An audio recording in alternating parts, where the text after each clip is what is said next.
பட்டிமன்ற நடுவர் எங்கள் மரியாதைக்குரிய சொல்வேந்தர் ஐயா அவர்களே, தன்னிகரற்ற தமிழக தலைவர் மாண்புமிகு முதல்வர் ஐயா அவர்களே, துணை முதல்வர் உள்ளிட்ட மற்ற அமைச்சர் பெருமக்களே, பெருந்திரளாக வந்து அமர்ந்து பொறுமையோடு கேட்டுக்கொண்டிருக்கக்கூடிய தமிழ் சொந்தங்களே, உங்கள் அத்தனை பேருக்கும் என்னுடைய அன்பான வணக்கத்தை முதலில் தெரிவித்துக் கொள்கிறேன். ரொம்ப நேரம் கைதட்டாம ஒரு அவை இருக்கும்னா நம்ம அவைதான்.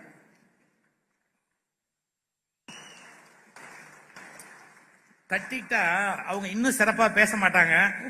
அப்படி இல்ல, கரெக்டா வரைக்கும் கறப்போம். தட்டிட்டா இன்னும் பேசிட்டு வாங்க, நேரத்துக்கு முடிக்க முடியாதுன்றதுனால முதல்வர் இவ்வளவு நேரம் அமர்ந்தியா உட்கார்ந்து கேட்டுக்கிட்டு இருக்கிறார்ன்றதே பெரிய சந்தோஷம்.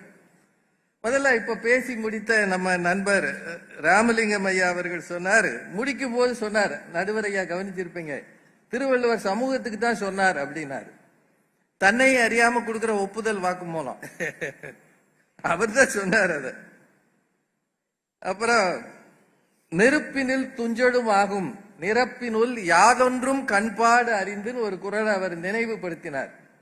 அதனாலதான் முதல்வர் அவர்கள் காலையில பசியோடு வருகிற பிள்ளைகளுக்கு உணவு தருகிறார் அப்படின்னு. இது தனி மனிதனுக்கு சொன்னதா, சமூகத்துக்கு சொன்னதா? அரசாக ஒரு பிள்ளைகள் பசியோடு இருக்க வேண்டாம் என்ற அரசாங்கம் தான் இதை செய்திருக்கிறது என்றால், வள்ளுவர் சொன்னதை அரசு வாங்கி இருக்கிறது, அதனால் தமிழ் சமூகம் பயன்படுகிறது என்றால் சமூகத்துக்கு சொன்னது தானே அது. அப்புறம் சொன்னார், 2000 ஆண்டுகளாக தமிழ் சமூகம் கெட்டு போகாமல் இருக்கிறது. அப்படின்னா அதுவே சமூகம் பெற்றதுதான் அது.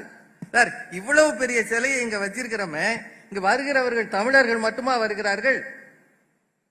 வேறு மாநிலத்தவர் வருகிறார்கள், வேறு நாட்டவர் வருகிறார்கள். வருகிற அத்தனை பேருக்கும் இவர் யார் என்று அடையாளம் காட்டுவதற்காக முத்தமிழ் அறிஞர் கலைஞர் அதை நிறுவி இருக்கிறார் என்றால், மொழி கடந்து இனங்கடந்து எங்கோ போகிறது தமிழ். வள்ளுவம் என்றால் இது சமூகத்துக்கு நன்மை செய்ய வேண்டும் என்பதற்காகத்தான். அதனாலதான் திருக்குறளை உலக பொதுமறைன்னு சொன்னாங்க. தனி மனிதருக்கான அல்ல, உத்தர வேதம். நாங்க ஏகப்பட்ட உரைகள் வந்திருக்கு. கலைஞர் அவர்கள் திருக்குறளுக்கு உரையும் எழுதியிருக்கிறார், குறளோவையும் எழுதியிருக்கிறார். அதைத்தான் இந்த மேடையில வாங்கி இருக்கிறோம். இத்தனை பெரிய ராஜாராமையா ஒரு விஷயம் சொன்னார். வந்த உடனே ஒரு இளைஞன் வந்து அந்த மேடையில இருந்தாரா, எண்ணிய எண்ணியாங்கு எய்து பண்ற குறளை கலைஞர் அவர்கள் சொன்னார் அப்படின்னு. அது கலைஞர் அவர்களின் பெருந்தன்மை. இறைமாட்சியில ஒரு குறள் உண்டு, காட்சிக்கு எளியன் கடுஞ்சொல்லன் அல்லனேல் மீக்கூறும் மன்னன் நிலம். ஒரு அரசன் காட்சிக்கு எளியவனாக கடும் சொற்கள் சொல்லாதவனாக இருந்தால் அவனால் அந்த சமூகம் முன்னேறும், நாடு முன்னேறும். இதற்கு இலக்கணமாக வாழ்ந்த தலைவர் கலைஞர் அவர்களால் தான் எங்கோ நிற்கிற இளைஞனை அழைத்து அவன் சிந்தனைக்கும் ஒரு குரலை தர முடிந்தது என்றால் இதுதான் சமூகம் செய்த சாதனை. அது சொன்னா அப்புறம் NSK அவர்கள் நடிப்பு அந்த கதையை சொன்னார் ராஜாராமையா. அவர் வந்து தெரிஞ்சுக்கிட்டே கொடுத்தாருன்னு. இரவு இரவச்சம்னு 2 அதிகாரம் இருக்கு திருக்குறள்ல. ஒன்று, எல்லாருமே அந்த குறளை சொன்னாங்க, இறந்தும் உயிர் வாழ்தல் வேண்டின் பறந்து கெடுக உலகியற்றியான்னு. ஆனா பிச்சை எடுக்கிறது கூட நல்லதுன்னு திருவள்ளுவர் ஒரு குறள் சொல்லியிருக்கிறார். இரத்தலும் ஈதலே போலும் கரத்தல் கனவிலும் தேற்றாதார் மாத்து. இந்த குறளுக்கு அர்த்தம், பிச்சை எடுக்கிறது கூட பிறருக்கு கொடுப்பதை போல. எப்ப தெரியுமா? தன்னிடம் இருப்பதை எவன் மறைக்காமல் கொடுக்கிறானோ அவனிடம் பிச்சை எடுப்பது கூட பிறருக்கு கொடுப்பதை போல என்று திருவள்ளுவர் சொல்கிறார் என்றால் அந்த சிந்தனை உள்ளவர் NSK. அதனால்தான் அந்த இடத்திலே அந்த பெரிய சாதனை நடந்தது. இது எல்லாத்த விடங்க, ஒரு முதல்வர் இந்த மேடைக்கு வந்த உடனேயே அங்க உட்கார்ந்துட்டு ஒன்னு கவனிச்சார். இங்க நின்னு பேசும்போது சுகிசிவா ஐயா பேசும்போது முகம் தெரியல. அதனால அங்க இருந்த ஒருத்தரை அழைத்து இங்க இருந்த பூக்களை எல்லாம் அகற்ற சொன்னார். ஒரு முதல்வர் ஒரு மேடையில நின்னு பேசுவதை கூட கூர்ந்து கவனித்து வந்த உடனேயே ஒரு செயலை செய்தார் என்றால் இப்படிப்பட்ட அரசர்கள் இருக்க வேண்டும். இதுதான் இறைமாட்சி. இறைமாட்சி இங்க பொருட்பால்ல இருக்கிற ஏகப்பட்ட அதிகாரங்களை தூக்கிக்கிட்டு இதெல்லாம் அரசனுக்கு சொன்னது. பாவம் தம்பி மோகன சுந்தரம் அவர் வீட்டுல ரொம்ப சிரமப்படுறாரு. அவர் மட்டும்தான் சிரமப்படுறாருன்னு அவர் நம்பி சொல்றாரு. எல்லாரும் அதே நிலைமையில தான் இருக்கும்ன்றத மறந்துட்டு சொல்றாரு. அது மட்டும் இல்ல, அவர் ஒண்ணு சொன்னாரு, இந்த குடும்ப கட்டுப்பாடு பத்தி சொன்னாங்க. இப்போ குடும்ப கட்டுப்பாடு தனி மனிதனுக்கு தானே சொன்னதுன்னு. ஆனா சமீபத்துல முதல்வர் ஐயா அவர்கள் மக்களுக்கு ஒரு வேண்டுகோள் விடுத்தார். கொஞ்சம் பிள்ளைகளை அதிகமா வச்சிருங்க, இல்லாட்டி நம்ம ஊர்ல தொகுதி குறைஞ்சு போயிடும் சொன்னாரே இல்லையா? அப்படின்னா இது குழந்தை பெறுவது பெறாமல் இருப்பது தனி மனிதன் தான். ஆனா ஒரு சமூகத்துக்கு ஒரு அரசுக்கு கடமை இருக்கிறது. நம்ம ஊர்ல இருக்கிற 39 பார்லிமெண்ட் தொகுதி குறைஞ்சிடக்கூடாதுன்றதுனால முடிஞ்ச அளவு பிள்ளைகளும் பெத்துக்கன்னு ஒரு அரசாங்கம் சொல்ல வேண்டி இருக்கிறது என்றால் சமூக சிந்தனை தான் அங்க நிக்கிறது. அது மட்டும் இல்ல, இங்க நீங்க சொல்லும் போது தனி ஒரு மனிதன் திருந்தி விட்டால் சிறைச்சாலைகள் தேவையில்லைன்னு ஒரு சினிமா பாட்டு இருக்கு. அந்த பாட்டை நீங்க கவனிச்சு பாத்தீங்கன்னா ஏற்கனவே திருவள்ளுவர் சொல்லியிருக்கிறார், இழைதாக முள்மரம் கொள்க களையுனர் கை கொல்லும் காழ்த்த இடத்து. இது அரசனுக்கு சொன்னது. சில தவறுகள் சிறிதாக இருக்கும். புலவர்கள் தனி மனிதனை பாடி பெருமைப்படுத்திய காலத்துல தனி மனிதரை பாடாமல் மன்னரை பாடாமல் ஒரு புலவர் பாடி இருக்கிறார் என்றால் அவர்தான் திருவள்ளுவர். தனி மனிதனை பாடல, சமூகத்துக்காக பாடினார். அவர் போர் மாட்சி பகை மாட்சி பாடினார், பகைத்திறம் தெரிதல் பாடினார். ஆனா போர பெருமைப்படுத்தல. இந்த சமூகத்தை எப்படி வழிநடத்த வேண்டும் என்பதற்காக சொன்னார். ஒரு குறள் ஞாபகம் வச்சுங்க, இருமண பெண்டிரும் கள்ளும் கவரும் திருநீக்கப்பட்ட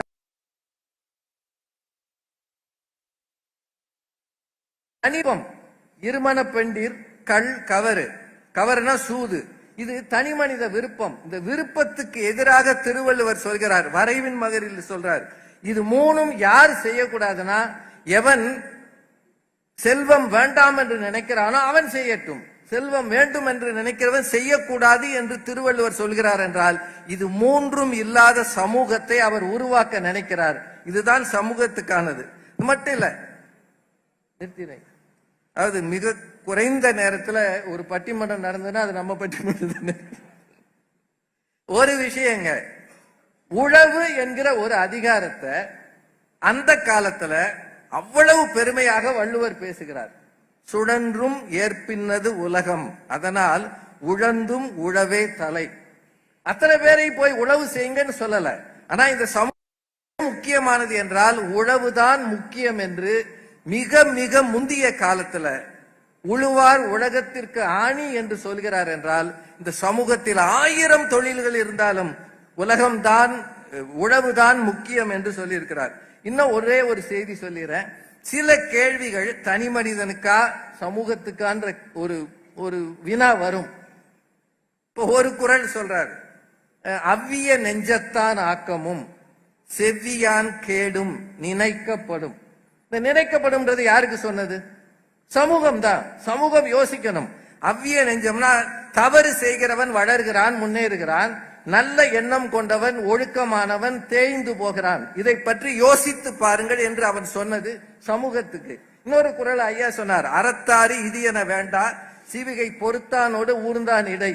இதுக்கும் காரண காரியம் பார்க்காதே. ஒருவன் பல்லக்கிலே மேலே போகிறான், ஒருவன் பல்லக்கை சுமக்கிறான்.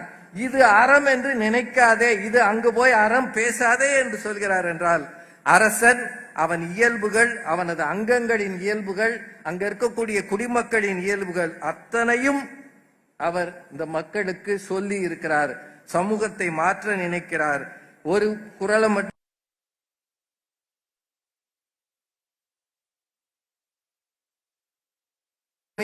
யாதனின் இன்மையின் இன்மையே இன்னாதது. குறளை கேட்கவே அருமையா இருக்கும். வேலோடு நின்றான் இடு என்பது போலும் கோலோடு நின்றான் இரவு. அதாவது எனக்கு டோல்கேட்டை பார்க்கும் போதெல்லாம் இந்த குறள் தான் ஞாபகம் வரும். நம்ம ஊர்ல இருக்கிற டோல்கேட்டை பார்க்கும் போதெல்லாம் வேலோடு நின்றான் இடு என்பது போலும் கோலோடு நின்றான் இரவு. அதிகாரத்தில் இருப்பவர்கள் கொடி என்று கேட்பதும் கையிலே வேலை வைத்துக் கொண்டு ஒருவன் பறிப்பதும் ஒன்று என்று 2000 வருஷம் முன்னாடி ஒருவன் சொல்லி இருக்கிறான் என்றால் இத்தகைய தீமைகள் இல்லாத சமூகமாக இருக்க வேண்டும். அது மட்டும் இல்ல, நிறைவாக கயமை என்கிற அதிகாரம், அதான் பொருட்பாலில் கடைசி அதிகாரம். அவர் சொல்றார், ஈருங்கை விதிரார் கயவர் கொடுர் உடைக்கும் கூர்ங்கையர் அல்லாதவர்க்கு. இந்த சமூகத்தில் சில பேர் எச்சில் கையால் கூட எதுவும் உதவ மாட்டார். அப்பேற்பட்டவருக்கு தாடையை முறிக்கும்படி அவனுக்கு கொடுக்க வேண்டும் என்று சமூக புரட்சி 1000 ஆண்டுகளின் மண்ணிலை நிலைத்து நிற்பார். அதுதான் முத்தமிழ் அறிஞர் எழுப்பி இருக்கிற சிலை. அதற்கு வெள்ளி விழா காணுகிற இந்த நாளிலே முதல்வர் உள்ளிட்ட அத்தனை பேரையும் வணங்கி, தமிழ் சமூகத்தின் அடையாளம், தமிழ் சமூகத்தின் ஒட்டுமொத்த நம்பிக்கை திருக்குறள் என்னும் உலக பொதுமறை, அது சமூகத்துக்குத்தான் அதிக நன்மை என்று சொல்லி வாய்ப்புக்கு நன்றி கூறி நிறைவு செய்கிறேன். நன்றி, வணக்கம். எப்பவும் நல்ல நகைச்சுவையோடு மகிழ்விக்கிற நம்முடைய ராஜா ஐயா கூட இன்னைக்கு ரொம்ப சீரியஸா திருவள்ளுவரை எடுத்து ரொம்ப ஆழமா நம்ம சிந்திக்கும்படியாக இந்த பேச்சை அமைத்திருக்கிறார். அவருக்கு நம்முடைய வாழ்த்து.